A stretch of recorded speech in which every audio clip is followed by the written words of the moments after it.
আলী রাদিয়াল্লাহু জীবন কাহিনী। প্রাথমিক জীবন। হযরত আলী রাদিয়াল্লাহু বয়স যখন ছিলেন প্রায় 22 বছর, আল্লাহ তাআলার নির্দিষ্ট হযরত মুহাম্মদ সাল্লাল্লাহু ইয়াসরিব হিজরত করার শেষ রাতে শত্রুদের চোখের সামনে দিয়ে নিরাপদ গৃহ ত্যাগ করলেন। যাওয়ার সময় হযরত আলী রাদিয়াল্লাহুকে আমানত গর্জিয়াস সম্পদ উপাদানের দায়িত্ব দিয়ে গেলেন। শত্রুপক্ষ দেখলেন রাসূল সাল্লাল্লাহু বিছানা ছেড়ে হযরত আলী রাদিয়াল্লাহু নিশ্চিত মনে শুয়ে আছেন।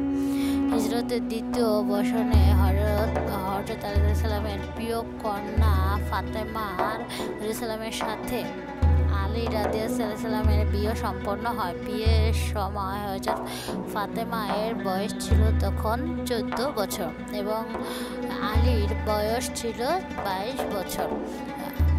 বদর, উহুদ ও এর যুদ্ধে যোগদান এবং তাবেক ছাড়াও অন্য সম্পূর্ণ অভিযানে নবীজি সাল্লাল্লাহু সঙ্গে গমন করেন। তাবেক তার উপর নাস্তিক ছিলেন। যুদ্ধে তিনি 16টি আঘাতপ্রাপ্ত হন। তাহারে পর্যন্ত আক্রমণের পারের দুর্গে পতন ঘটে। নবীজির সাল্লাল্লাহু উপর নবম সূরা আল বাকারা বা আত-তাওবা হওয়ার অল্প পরে উপহার প্রথম 13টি আয়াত হজের সময় মিনার সক্ষমের ঘোষণা করার জন্য নবীজি সাল্লাল্লাহু তাকে প্রেরণ করেন।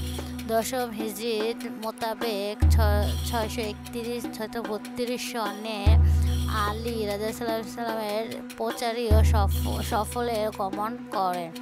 ইহাই ফলে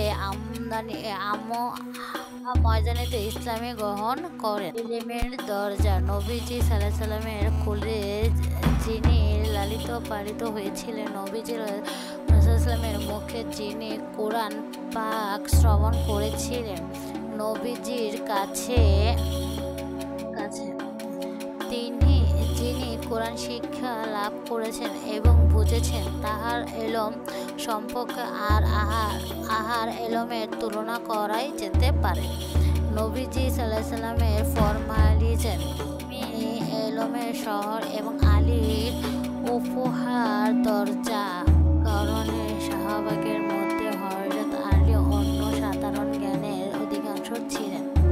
খলিফা নির্বাচনে হযরত উসমানের শহীদ হওয়ার পর মদিনাতে একটি সব-বেখির এবং বিরাজ করেছিলেন। 5 দিন যাবৎ রাজনৈতিক পর মিশ্রিত বিদ্রোহীর নেতা ইমানের সাবা হযরত আলী রাদিয়াল্লাহুর পক্ষ এই বলে রায় দেয় যে তিনি একমাত্র খলিফা হওয়ার অধিকারী, কারণ হযরত মুহাম্মদ যার সপক্ষে একটি ইসিক করেছিলেন।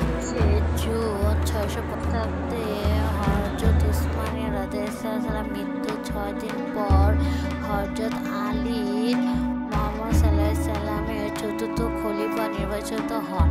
জনগণ তার হাতে একে একে বয়কট গ্রহণ করে। হযরত আলী রাদিয়াল্লাহু শাসনকাল খেলাফতের নির্বাচনের পরপরই তিনি ইসলামী রাষ্ট্রের রাজধানী মদিনা থেকে ইরাকে কুফা সরিয়ে